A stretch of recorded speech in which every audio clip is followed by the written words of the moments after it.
Hi, and welcome along to a game of two halves with Mark Goldbridge in the building. We are back. The Premier League is back. We've had a couple of FA Cup weekends, but we are back.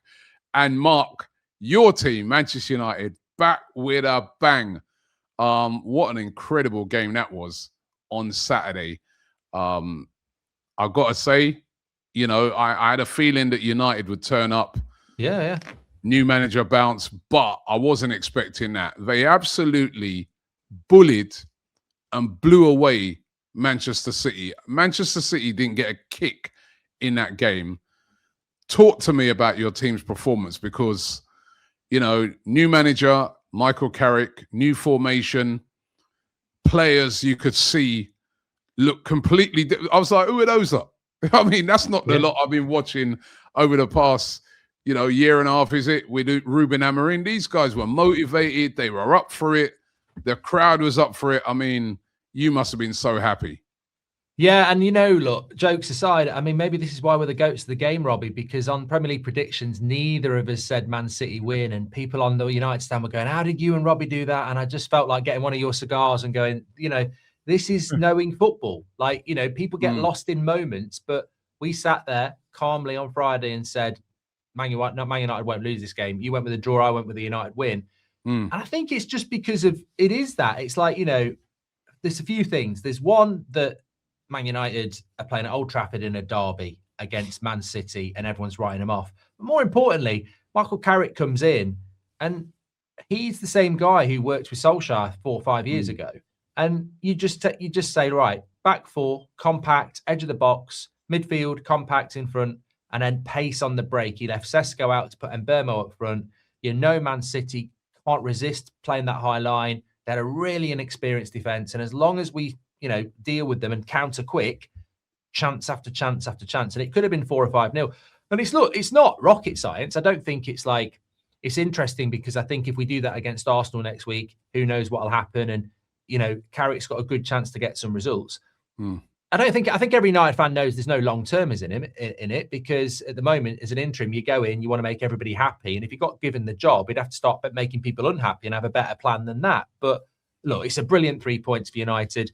And obviously it has bigger, well, we'll talk about Arsenal in a minute, but Man City look really bad at the back. I think they're really bad at the back. And we exploited it with Ahmad, Dorgu and Mbeumo and Bruno, who I thought were brilliant. Yeah. And nobody can argue with it apart from the red card, but that's VAR, you know, PGMOL, whatever. Yeah, hold on. Wait a minute.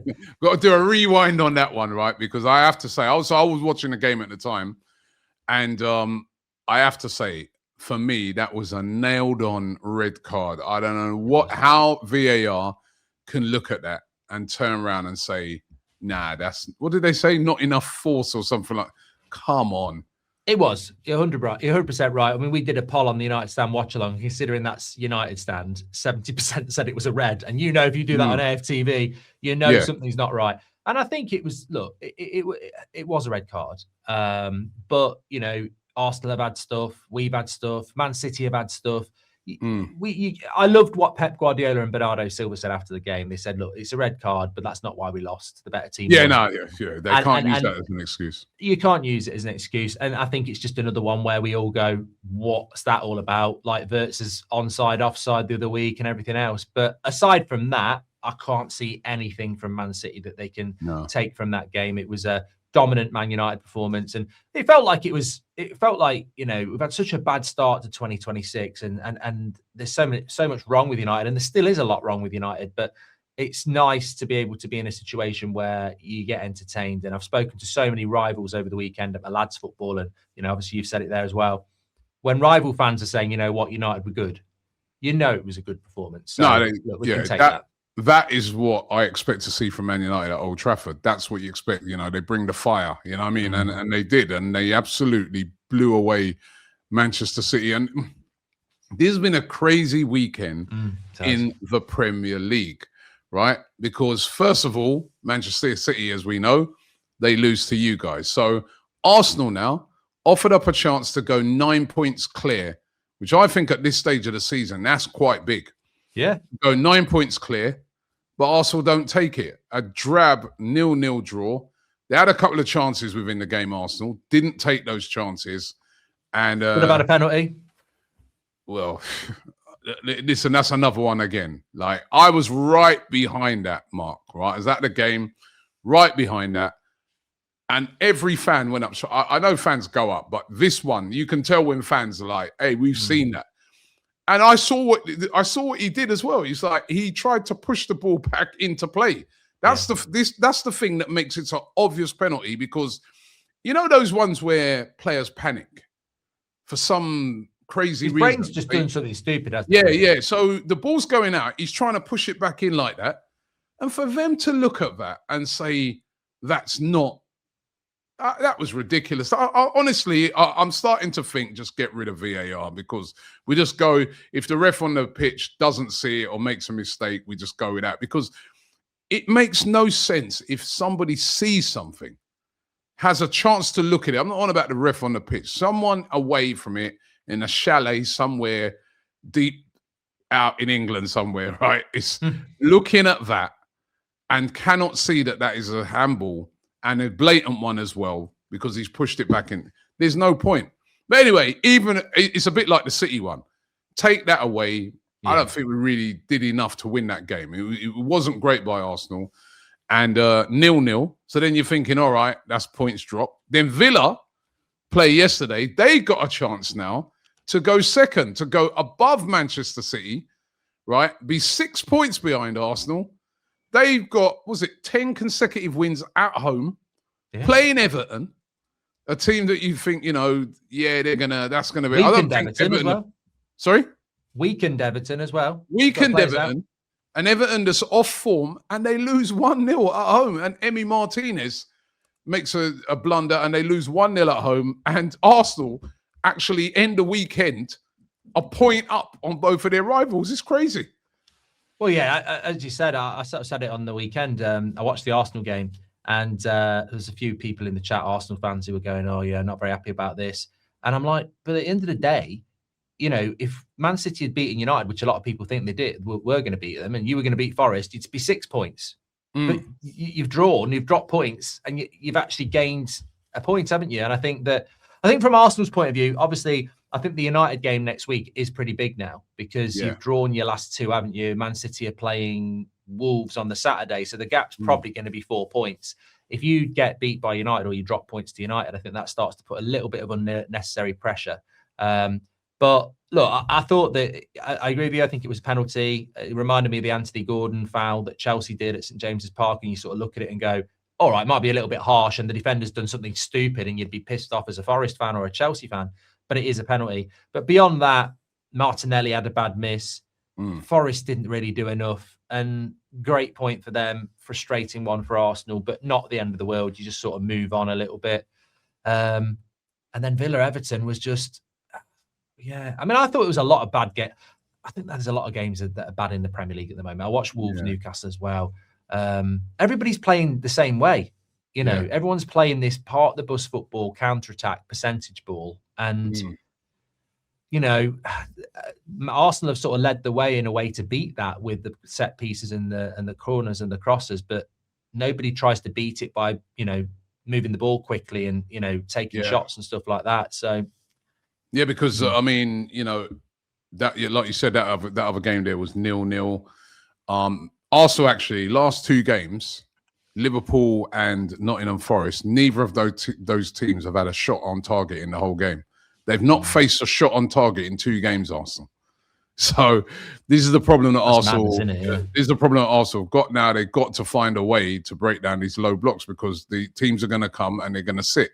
They're not really even bothered about really making big attempts to try and score on the other side. And another, I don't know if this, Mark, as well, right? Do you think maybe it was the amount of games that these teams have played over Christmas and already in January with the FA Cup? Well, we saw some pretty strange results. Liverpool drawing at home 1-1 to Burnley. I think it's a good point, actually. I think there has been a lot of games, and there continues to be a lot of games. And mentally, I think when you're playing look, if you're turning up and you're playing prime Arsenal from Wenger's days, it's probably not a problem. But when you're playing against low blocks and it's another game where you've got to try and find a way through a team that parks the bus, it's even more tiring and draining, isn't it? And I think the repetition becomes problematic. But we've said this for many years, like, the more games you play, the more you're going to dilute the quality. And you can't really criticize managers for saying, we're just going to sit in deep and counter, and then managers say we're going to be patient and look for set pieces, because ultimately they're playing so many games. But I thought it was. I think the Premier League's having a bad year. I think it is. I don't think it's the best title race we've seen in relation to quality. And I think the race for top four is abysmal. I've never known anything like it. I mean, Man United have dropped so many points, and every week we're 3 points off fourth. I don't understand it. And I was speaking to a Liverpool fan yesterday, and they were like, people are saying sack Slot, and we've had some bad results, but we are still fourth. And I'm like, it's because the quality's rubbish. It's really bad, and nobody wants to grab hold of it. But Liverpool can look at XG and shots, but that's happening a lot for them as well. Yeah, Slot's under, and with Alonso out there now, Slot's under pressure. I mean, 1-1 at home to Burnley, that is a real surprise result. I mean, Anfield's not been that fortress this season. Another manager under serious pressure. They labelled the game El Sacico because it was Spurs versus West Ham. A lot of people a couple of weeks ago were saying that Nuno would be gone. He strung a couple of results together. Going away, beating Spurs 2-1. Callum Wilson, who's about to leave the club, right, in the last second, nips in another Vicario howler, and Spurs beaten 2-1 at home, and the pressure is intensifying now on Thomas Frank. There was the incident with him drinking out of that Arsenal Cup. That was bad enough. You've got to back that up with wins, and he hasn't. And it's looking grim for him. I think they're keeping him at the moment, but if they lose, I think they got Dortmund during the week in the Champions League. They lose that could be in the end of Thomas Frank. Yeah, I was looking at the Premier League there, and look, I don't think that sacking managers after 6 months is ever a good thing. I don't think it's. I think what we did with Amrin was terrible. A year into a project that was clearly going to take a few years, and you get rid of them, but. I actually sort of am a bit of a hypocrite, because I think when I look at the Spurs situation, 27 points, 14th place, 8 points off fifth, they're not going to win the Champions League. They're not going to be in Europe next year. And if you were to make the right change now, you feel that the problem with Thomas Frank is that he's not getting the results, and the fans don't like the football, and the players don't like the football. And I feel if they brought a more expansive manager in, there is an outside chance that things could flip. And then you can get 6th or 7th and get yourself into Europe again. So I think that I wouldn't be surprised if they did it today at some point, because I think that. But the problem they've got is, who do you go and get? But then you look at what United have done and what Chelsea have done, and there might be just somebody that can do what Carrick's doing at United. I know it's only one game, but just go, let's just play the way the players want to play till the end of the season and put a smile on the fans' face. And Spurs are just so. They go behind twice in that game. They get the warning and they still lose. And when we're on Premier League predictions, always say Spurs at home. I'm tempted to say opposition win, because it's so consistent. So consistent. So I think they've got to make a change, Robbie. But I think, like you, they're probably just waiting for something. And when you look at a club and you go, it's wrong to do it after 6 months, but he will do it at some point. And the sooner you do it, you're probably going to be in a better position. Yeah, another manager we know he's on his way out, and at the weekend it looked like he could be on his way out immediately, was Oliver Glasner, because they lost 2-1 away at Sunderland, and he came out and just basically said, listen, the whole team's been abandoned. We've been thrown under the bus by these owners. They haven't backed us. They're selling Gay the day before a game. I mean, he's lucky to still be in a job today. I think, pulled a Maresca. He did pull a Maresca. I thought when I heard him say that, I'm like, you came out a few days ago and said you're leaving in October. You're leaving, right? So why should other players like, Mark Gay, right? It's obvious that the club obviously have to sell Gay, because he's going to walk away for nothing. And Palace can't afford to let a player walk away for nothing when they can get 20, million plus a sell-on clause for any future sale. They can't afford to do that. It's Crystal Palace, right? So what does he expect them to do? You're leaving, and they kept Gay in the summer because of you. I just felt he's a little bit out of order. I get his frustrations. I felt he's a little bit out of order in what he came out and said. Yeah, that's why I say Maresca. I think it's very strange to do that, and we've seen Amrim do it. And I think I don't have a problem with a manager doing it. You have sympathy with Glasner in the sense that he stops him going to Liverpool and threatened to leave, and then they've gone and done it in halfway through the season anyway. But they've got no wins in 6. They've just got rid of their captain. The manager says he's going. It'd be very difficult. Palace don't have a big squad. They've still got to play Thursday night for a lot of this season. I think it's. I'm very surprised that they've had talks over the weekend to keep him, because I really thought that was sort of like a bit of a resignation statement. But apparently Palace are okay with it. But yeah, I mean, look, they want to pay the compensation. Probably, yeah, that's probably what it is. But Gareth Southgate's out there, and he's a Crystal Palace legend. Go and get him quick, quick, get him before you get him. Yeah. All right, another new manager bounce was at Chelsea. They beat Brentford by 2-0. That didn't tell the whole story. Brentford had a few chances before Chelsea got the win, but a big win for Liam Rossini there. Yeah, I didn't watch the game, but apparently Sanchez was man of the match. So it tells a different story, doesn't it? They've got some that's their first win in 6, and they have got some really winnable games for the next 4 or 5 weeks. So, opportunity for Chelsea, but it's that race for 4th, so they'll probably lose the next 2. Yeah. And Leeds in their relegation battle, that was a big win for them at home against Fulham. Beating Fulham by 1-0. So if we go through the tables, let's take a look at the bottom. Wolves drew 0-0, got a point. They've been improved, but still only on 8 points. Rock bottom. Burnley second from bottom with 14 points. West Ham, good win for them, 17 points now. Still cut adrift though of Nottingham Forest with that point that they got. They're on 22 points. Leeds now 16 points. 16th place, up to 25 points. Only 2 points, right, below Spurs. I mean, Spurs, they got to get their act together. They've lost 9 games, Spurs. Going to the top of the table, Arsenal stay top on 50 points. City second on 43. Just below them, because of goal difference, is Aston Villa on 43. Liverpool in 4th on 36. United, 5th place. That could get you Champions League football on 35. Chelsea a point back, 34 in 6th place. I mean, it is all very, very tight. And then a string of teams below you on 33 points, 32. Even Fulham on 31 points in 11th place. I've got a shout of the top 4. So it's who's going to go on a run is what's going to make a team get into those Champions League places. Like you said, a real battle mark. Time to get into our team of the week. Shall I go? Hello? Yeah, I'm here. Yeah. I was just lost in Sunderland because we, just looking at their next few results. I'm getting a bit worried about Sunderland behind United for a minute. I was like all cocky, and I was like, shit, they've got West Ham there. You see how much attention he's paying to that table now. I like it. I like it. United are back.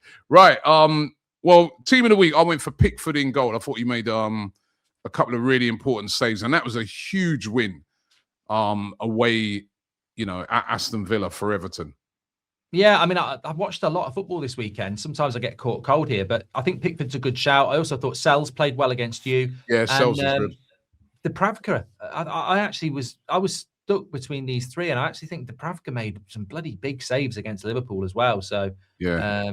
But Pickford, that's a big win. And did you see right at the start of the game the distribution they nearly scored from? Yeah, he had a good game. I think I just wanted to give the other 2 a shout out, but yeah, you could go with any of those, and I'm happy with Pickford. Okay, back 4. Yeah, I got Wan-Bissaka for West Ham. Thought he played very well. Tarkowski for Everton played well. I've got Martinez for Man United. And then I wanted to know you went at left back because I was struggling. Well, I actually went. Listen, United figure very heavily in my team of the week this week. I've gone Shaw at left back. I've gone Martinez and Maguire. I just thought that they were just Haaland got taken off Non-existent. United have got to be credited for that. Their defense was I'm not brilliant. arguing about any of this. Come on. Maguire was brilliant, I thought. Yeah. You know, even I saw from Maguire, which I've not seen under Amarin. Right, he took the ball and drove out from the back. Some of what we used to see him do when he was at Leicester, when he first come in at United. I'm like, you could see the confidence levels. You know, should have scored though earlier. Midfield. All right, I'll give you my midfield again. Who'd you put right back? Wan-Bissaka. Wan-Bissaka, yeah, I went Wan-Bissaka right back. Good, yeah. Midfield, Bruno, I thought was exceptional in the game. Kobe Mainoo, who showed I'm like, this is why why has he been left out of the team? He was excellent. And Garner at Everton, I thought he was brilliant as well. It's like the United stand this. I did have Bruno. I didn't have Mainoo, actually. I thought Mainoo did well, but I actually had Bruno, Rice, and Ampadu at Leeds. Oh, I'm not putting Rice in. I didn't think he had a great game, actually. I thought he was okay. I thought he played well, but, you know, put Mainoo in for Rice. And then, who was your other one? I had Bruno. Garner. I thought he was good Everton. He did play well, actually, so I'm happy with that, yeah. Ampadu, shout out, though. He did play well for Leeds, and Leeds are doing very well. All right, up front. All right, do you want to go up front? Well, I've got Dorgu, right, Somerville, and Robbie for Sunderland. Ooh, so you got United's front three. I've got different. No, I've got Mbuemo, who I thought was brilliant. Took his goal brilliantly. Was a constant threat. Barry at Everton. What a big goal that was. Took the goal well as well. And Somerville, West Ham. I thought he had a great game as well. Was all over Tottenham like a rash. So I think I've got some of it. I do actually think Dorgu should be in there because there's some United players that we've got in there that did play well, but Dorgu was universally, I think, amongst the fan base. Yeah, he did have a great game. All right, I'm going to put Dorgu in for Mbuemo then. Dorgu, Barry, and Somerville. Yeah, I'm happy with that. Yeah. Okay, so that's our team of the week. I'm sure you guys will have other candidates as well. But Mark, thank you very much. Of course, I'll be back over on Mark's channel on Friday, where I don't think I did too good in the prediction. I'm surprised, mate. It was a funny old week. It was a funny old week. I just can't think of what I got right. I was trying to think about it. I've got to start writing these down, Mark, when you do them, because I was like, did I get that right? One spoiler is I think you definitely got the Wolves one, because I don't think you went with the Wolves win. Yeah, that was one where. Yeah, I was like, I'm sure I said Wolves are going to get a point. I think you did, yeah. I'm sure I did that, but I can't imagine you said Wolves will win. Yeah, all will be revealed on Friday. Make sure you check it out on That's Football. But Mark, thank you very much. Have a good day. I'm off to the airport now. Arsenal taking on Inter Milan, so I'm going to be heading out there. Nice to be in Europe. You'll be back soon. Although we'll be well rested for you. We'll have a good old rest. Carrick on the training ground for a whole week. Ooh. Yeah, that's true. But the one good thing, Mark, and we'll talk a lot about this on Friday. The one good thing is our game's on Tuesday, so that also gives us quite a lot of time. And we don't necessarily have to win this game. You could probably make a lot of changes in this. And I think he should. I think I saw a lot of wary players for Arsenal on again, although they shouldn't have been. That was a big opportunity. So anyway, looking forward to that game. It's going to be a big weekend. Thanks, Mark, and see you on Friday. Thank you very much.